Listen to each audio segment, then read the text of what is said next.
The buckwheat.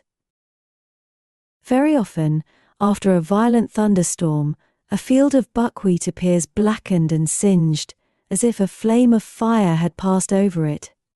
The country people say that this appearance is caused by lightning, but I will tell you what the sparrow says.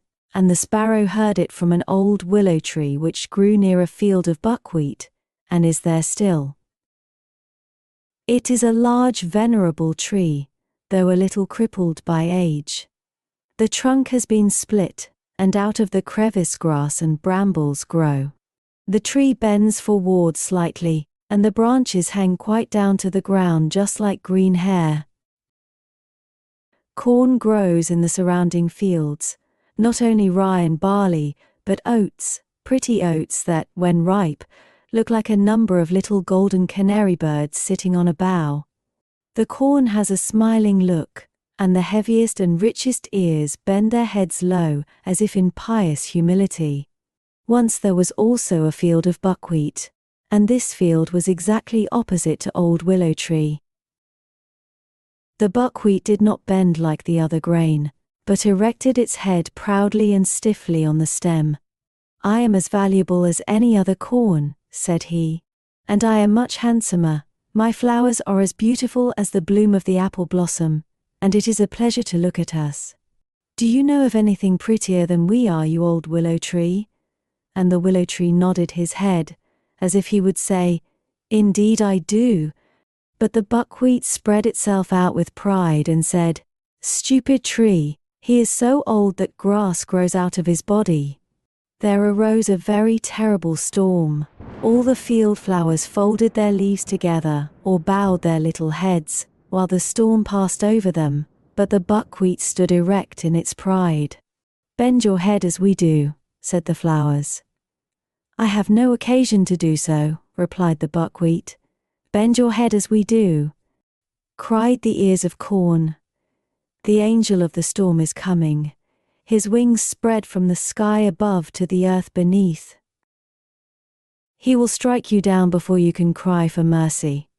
"But I will not bend my head," said the buckwheat. "Close your flowers and bend your leaves," said the old willow tree. "Do not look at the lightning when the cloud bursts. Even men cannot do that.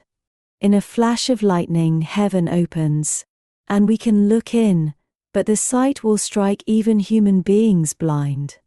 What then must happen to us, who only grow out of the earth, and are so inferior to them, if we venture to do so?"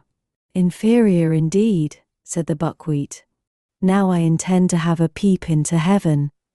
Proudly and boldly he looked up, while the lightning flashed across the sky as if the whole world were in flames. When the dreadful storm had passed, the flowers and the corn raised their drooping heads in the pure still air, refreshed by the rain, but the buckwheat lay like a weed in the field, burnt to blackness by the lightning. The branches of the old willow tree rustled in the wind, and large water drops fell from his green leaves as if the old willow were weeping. Then the sparrows asked why he was weeping, when all around him seemed so cheerful. "See," they said, "how the sun shines and the clouds float in the blue sky. Do you not smell the sweet perfume from flower and bush? Wherefore do you weep, old willow tree?" Then the willow told them of the haughty pride of the buckwheat, and of the punishment which followed in consequence. This is the story told me by the sparrows one evening, when I begged them to relate some tale to me. And so, the story of the buckwheat reminds us of how dangerous it can be to be prideful and ignore warnings. Nature always teaches us to be humble and to respect our surroundings. Now, close your eyes, bow your head like the little ears of wheat, and drift into sweet dreams. Good night, sleep tight.